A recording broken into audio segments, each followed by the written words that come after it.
clássico de terror de 1982, Poltergeist, assusta o público há mais de 40 anos.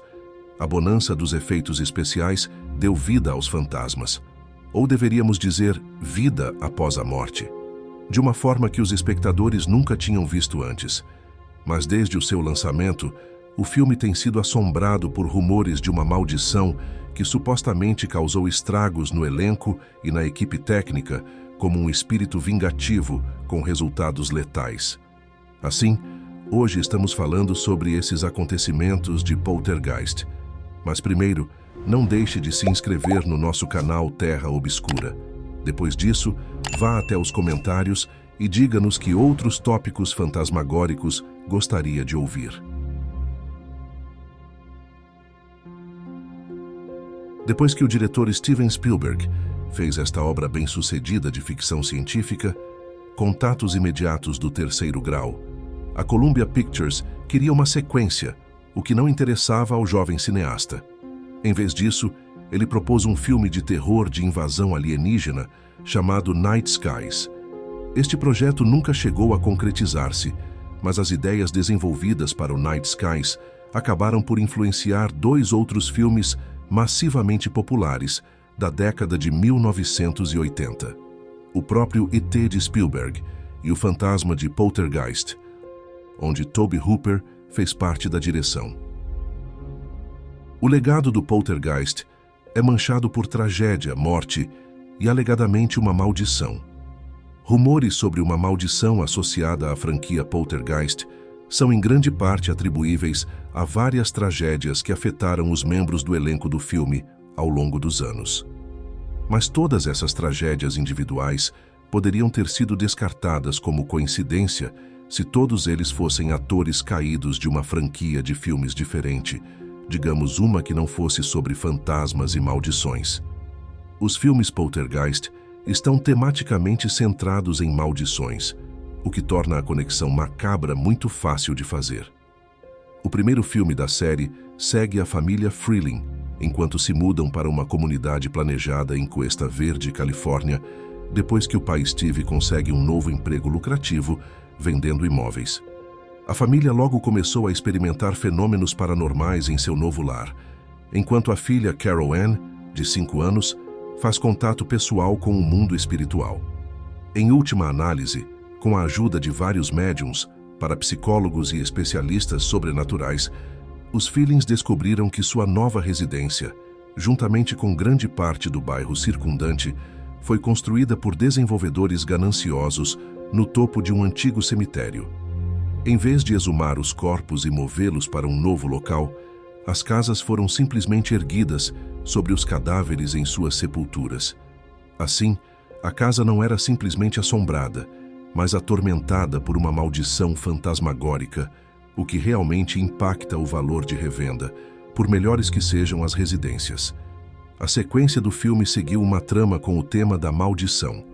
Poltergeist 2, O Outro Lado, encontra os Feelings respondendo às suas assombrações contínuas, procurando ajuda de um xamã nativo americano, que lhes mostra como repelir a maldição através de artefatos mágicos e armas encantadas. Em determinado momento da produção, o ator Will Sampson, que interpretou o personagem Xamã Taylor, alegou que sentia uma presença malévola no set e realizou sua própria pequena cerimônia de exorcismo.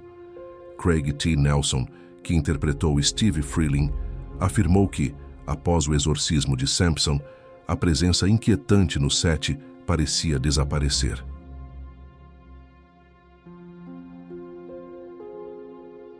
Na produção original do filme de 1982, o ator Oliver Robbins, de 10 anos, que interpretava o filho do meio, Robbie, foi sufocado no set por um palhaço mecânico com defeito. O que é pior, porque a cena em questão mostrava o palhaço animatrônico atacando Robbie. O elenco e a equipe no set presumiram que estavam simplesmente assistindo às incríveis capacidades de atuação de Robbins em exibição. Ninguém percebeu que ele corria perigo real até que o menino começou a ficar azul. Foi no instante em que Steven Spielberg se deu conta do que estava ocorrendo e agiu rapidamente, resultando na sobrevivência de Robbins sem qualquer ferimento. Fisicamente, Em um artigo da Vanity Fair de 2022, recordando o filme original, JoBeth Williams, que interpretou Diane Freeling, na época, foi convocada para gravar uma cena em um pântano lamoso, no misterioso quintal de Holmes, onde os corpos enterrados sob a fundação começam a emergir e a reviver. Durante as filmagens originais dessa cena, JoBeth Williams acreditava que os esqueletos fossem criações do departamento de adereços do filme. Muitos anos mais tarde, enquanto conversava com um antigo membro da equipe de efeitos visuais do Poltergeist, ela percebeu que estava em uma piscina rodeada por esqueletos humanos reais. Acredite ou não, utilizar restos humanos autênticos para auxiliar a produção cinematográfica não era uma prática inédita.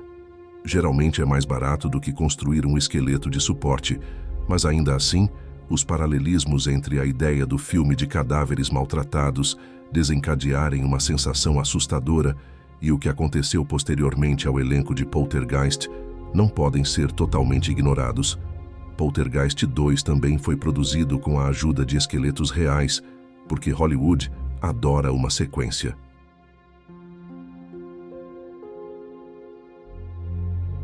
O conceito de franquia de filmes amaldiçoados pode parecer apenas um pouco divertido, ou até mesmo uma forma inteligente de manter a franquia viva, sem trocadilhos. Mas a triste verdade é que a noção de maldição de Poltergeist permaneceu no imaginário popular por causa de uma série de tragédias no mundo real. O caso mais infame associado à franquia diz respeito à jovem Heather O'Rourke, que interpretou Carol Ann. A jovem atriz tinha apenas 5 anos quando Spielberg a viu no comissário da MGM, onde andava com a mãe, enquanto a irmã mais velha, Tammy, filmava o fracasso musical Pennies from Heaven. Enquanto Spielberg e seus colegas produtores estavam considerando Drew Barrymore para o papel de Carol Ann, Spielberg sentiu imediatamente que Heather O'Rourke era ideal para o papel. Barrymore acabou por ser escalada no projeto irmão não oficial do filme.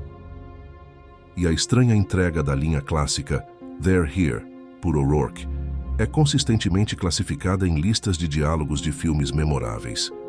Ela passou a aparecer em ambas as sequências teatrais de Poltergeist, juntamente com uma série de outros projetos de TV notáveis para o resto de sua vida.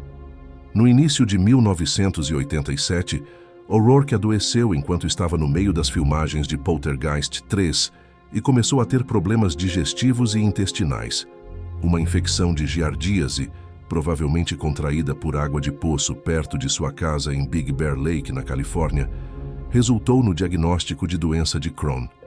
Um ano depois, O'Rourke desmaiou em sua casa e sofreu uma parada cardíaca.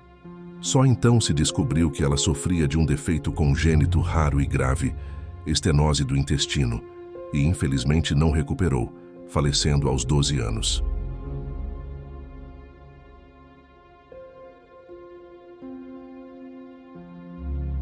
Dominique Dunne tinha 20 e poucos anos quando ganhou o papel da filha adolescente Dana na família Freeling.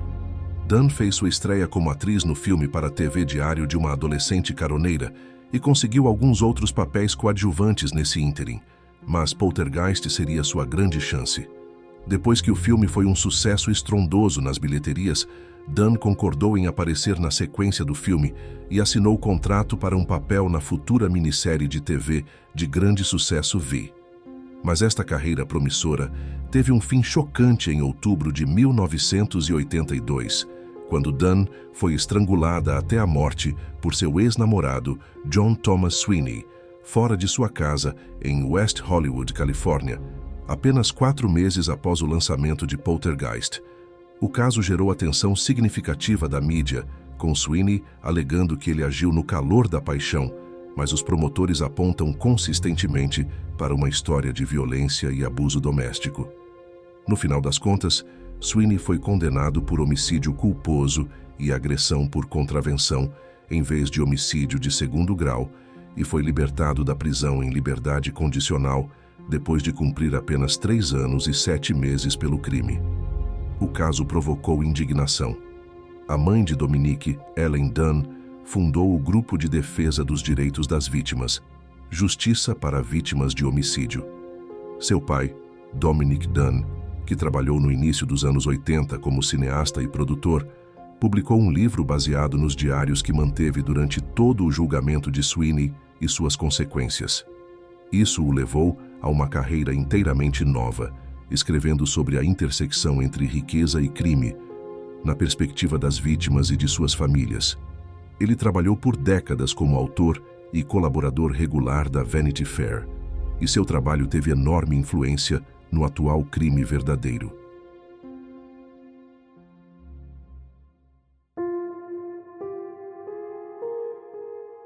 Qualquer membro de qualquer elenco do filme pode teoricamente ser impactado pela maldição Poltergeist, não apenas os protagonistas. Por exemplo, o ator Lou Perryman co-estrela como Pugsley no filme original, um trabalhador da construção civil que ajuda a construir a piscina da família Freeling. Perryman apareceu anteriormente em Blues Brothers e foi, na verdade, um membro da equipe no Texas Chainsaw Massacre original, também dirigido por Hooper, o que provavelmente explica como Perryman se viu em Poltergeist. Em abril de 2009, Perryman foi morto aleatoriamente em sua casa em Austin, Texas, por um estranho, o ex-presidiário Seth Christopher Tatum, de 28 anos, que tinha um histórico de doenças mentais e problemas com drogas. Ele havia atacado o ex-namorado de sua mãe com uma tesoura de jardim e um atiçador de lareira naquele dia. Ele invadiu a casa de Perryman, de 67 anos, no sul de Austin, na esperança de roubar seu carro e fugir. Mas antes de pegar as chaves do carro do ator, Tatum primeiro pegou um machado e atingiu Perryman mais de 10 vezes. Quando ele foi preso no carro no dia seguinte, Tatum confessou a um xerife que o veículo foi roubado e que ele havia matado seu dono original. O ator Julian Beck, que interpreta o vilão pregador Reverendo Henry Kane em Poltergeist 2, faleceu pouco depois de aparecer no filme, aos 60 anos, após uma batalha de 2 anos contra o câncer de estômago. O fato de a doença de Beck ter se desenvolvido antes mesmo de ele aparecer na franquia Poltergeist não fez muito para desencorajar os rumores de maldição. Outros membros do elenco de Poltergeist também relataram incidentes estranhos que não resultaram em sua morte prematura. JoBeth Williams afirma que depois de filmar cenas para Poltergeist, ela voltava para casa e encontrava sua própria casa inexplicavelmente bagunçada. Em um incidente, ela afirmou que todos os porta-retratos nas paredes estavam inclinados. E depois que ela os endireitar, todos estavam inclinados novamente no dia seguinte. Felizmente, ninguém ficou ferido nesse ataque de inclinação de quadro serial. O ator Richard Lawson interpreta Ryan, um membro da equipe de investigação paranormal, examinando as afirmações dos Feelings sobre a casa mal-assombrada no Poltergeist original. Em março de 1992, Lawson estava a bordo do voo 405 da US Air, saindo de Nova York para Cleveland, quando caiu logo após a decolagem do aeroporto LaGuardia. Felizmente, Lawson estava entre os sobreviventes. Ele foi reservado no ônibus para o voo, mas foi reconhecido por um comissário enquanto se preparava para embarcar e foi para a primeira classe. A mudança possivelmente salvou sua vida. Das 27 pessoas que morreram durante o acidente, uma estava na fila de assentos originalmente designada para Lawson. Isso é assustador. O que você acha?